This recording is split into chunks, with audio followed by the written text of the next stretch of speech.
नमस्कार दोस्तों, स्वागत है आपका आपके YouTube चैनल द BITN पर। लास्ट क्लास में हमने सॉइल के बारे में पढ़ा था, सॉइल कहते किसे हैं, और फिर उसके फॉर्मेशन के बारे में पढ़ा कि मिट्टी का निर्माण कैसे होता है। तो चलिए आज पढ़ते हैं मिट्टी के निर्माण को प्रभावित करने वाले कौन कौन से मुख्य कारक होते हैं उसके बारे में। 5 तरह के मुख्य कारक होते हैं। पहला फैक्टर है हमारा parents rock, second climate, third topography, fourth organism and fifth time. तो चलिए एक एक करके सारे फैक्टर्स को पढ़ते हैं हम। पहला हमारा पेरेंट्स रॉक, ये एक प्रकार का बेस माना जाता है सॉइल फॉर्मेशन में। यानी कि हमने पढ़ा था ना कि चट्टानों का क्षरण होता है तभी मिट्टी का निर्माण होता है, इसलिए पेरेंट्स रॉक को बेस माना जाता है। यहाँ एक वर्ड है पेरेंट, इसका मतलब ये होता है कि जिस तरह का चट्टान होगा सॉइल भी उसी प्रकार का ही होगा। यानी कि सॉइल कलर,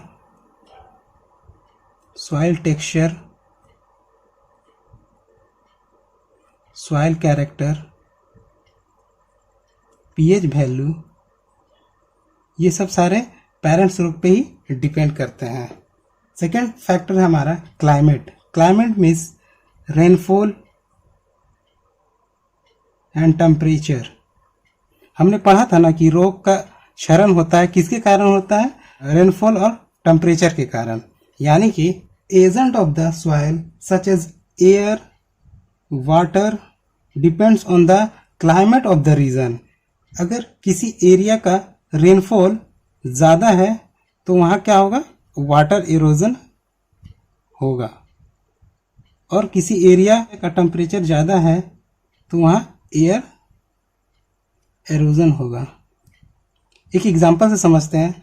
जो हमारा नॉर्थ इंडिया का पार्ट है वहाँ पानी का मात्रा बहुत ज़्यादा है।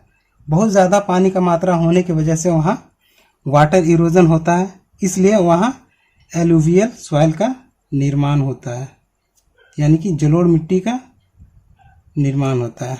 दूसरी तरफ जो हमारा राजस्थान का क्षेत्र है वह ड्राई एरिया होने के कारण वहाँ एयर इरोजन होता है, इसलिए वहाँ एरिड सॉइल का फॉर्मेशन होता है। थर्ड फैक्टर हमारा टोपोग्राफी। लैंड की बनावट को ही टोपोग्राफी कहते हैं, यानी कि लैंड स्लोपी है या फ्लैट है। टोपोग्राफी भी अफेक्ट करता है सॉइल फॉर्मेशन में। कैसे करता है आइए समझते हैं। सपोज किसी एरिया का लैंड स्लोपी है तो वहाँ क्या होगा? वहाँ एरोजन जल्दी होगा। एरोजन जल्दी होने के कारण वहाँ का सॉइल बेटर तरीके से डेवलप नहीं कर पाएगा, इसलिए वहाँ का सॉइल थीनर होगा। और किसी एरिया का लैंड फ्लैट है तो वहाँ थिक सॉइल पाया जाएगा, क्योंकि एरोजन जल्दी नहीं हो रहा है, और एरोजन जल्दी नहीं होने के कारण सॉइल बेटर डेवलप हो पाता है। नेक्स्ट फैक्टर है हमारा ऑर्गेनिज्म। ऑर्गेनिज्म फ्लोरा और फौना से मिलकर बना होता है। फ्लोरा और फौना, यानी हिंदी में कहेंगे इसे वनस्पति, ऐसे पशुधन। प्लांट से रिलेटेड होता है वनस्पति, और पशुधन एनिमल से रिलेटेड होता है। इन दोनों के सड़े गले अंश से बना होता है ऑर्गेनिज्म। और ऑर्गेनिज्म जिस सॉइल में ज़्यादा होगा उस सॉइल का फर्टिलिटी ज़्यादा होगा। यानी कि हम कह सकते हैं जीवाश्म जिस मिट्टी में ज़्यादा होगा वो मिट्टी उतना ही उपजाऊ होगा। फिफ्थ फैक्टर है हमारा time. All factors and thickness of soil profile is depends upon time. क्योंकि सारे फैक्टर को समय चाहिए होता है सॉइल बनाने में। जैसा कि हम जानते हैं 1 सेंटीमीटर सॉइल लेयर बनने में लगभग 800 से 1000 वर्ष का समय लगता है। नेक्स्ट पढ़ते हैं हम pH value of soil. Soil का पीएच वैल्यू 7 होता है। अगर पीएच वैल्यू 7 से कम होगा तो क्या होगा, और 7 से ज़्यादा होगा तो क्या होगा?